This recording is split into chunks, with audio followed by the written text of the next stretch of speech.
Hi, I'm Amanda Jenkins, wife of the creator of The Chosen, and today I'm going to be answering some questions from Brazilian fans.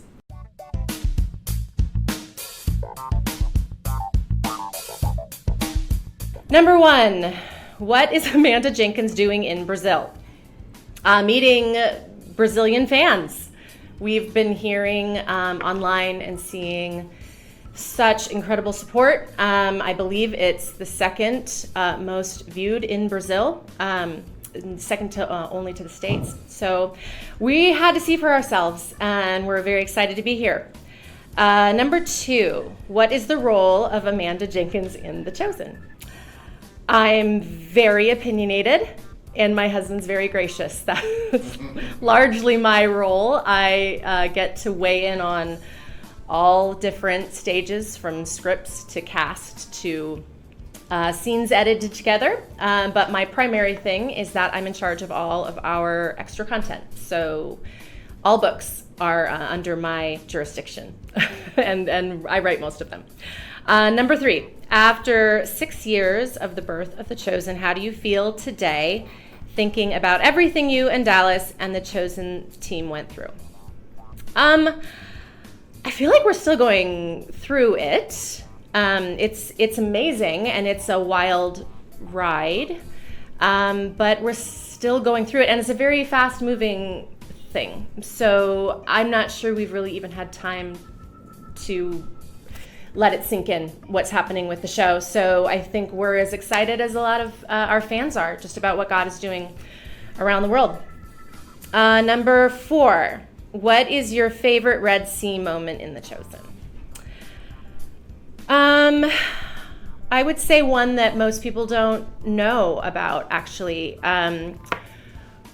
When COVID hit and Dallas came to me and said he wanted the show to be free for a couple of weeks because everyone was in quarantine and he thought it would be a nice thing to do, I freaked out because that seems crazy to me, and we that's how we make money, and what are you talking about, and how could it be free?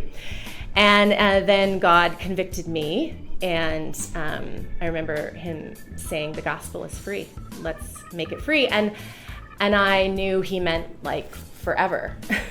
And so I really had to wrestle with him over that. I pay the bills in our house, and I know how money works. And that's not how money works, except in God's economy. That is how money works. It's how everything works. So we made it free, and the show exploded around the world. So I'm not sure everyone knows about that one. Number five, what would you say to those people that say The Chosen is trying to replace the Bible? It's super not trying to do that. We pretty much only care about pointing people to the Bible. That's really our main goal.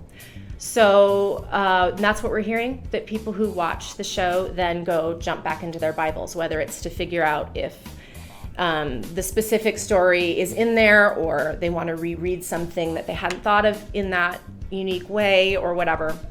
But also it's why we do all the extra content, is because we want people, when they're done watching the show, to have Bible studies and devotionals and things to do that are primarily and on pretty much only scripture. Number six, what are Amanda Jenkins's top 3 scenes in The Chosen? That's hard. I would say the scene between Nicodemus and Jesus on the roof, where we hear John 3 in a completely radical way. For me, growing up in the church, and I always heard John 3:16 and we memorized it, and all that's great, but to actually see the conversation that likely took place between Nicodemus and Jesus portrayed in that way, I loved that. I love Eden and Simon arguing, because I think that's real. Any scene where Eden and Simon are arguing, I like, just because they work it out, and I think it's real. And then my favorite one is the calling of Matthew, for sure. That's my favorite scene in all of Chosendom, which is when Jesus has that one-on-one with Matthew and says, "Follow me," and Matthew can't believe it. And because that's how I kind of feel, that I can't believe he chose me. So, yeah, That's it.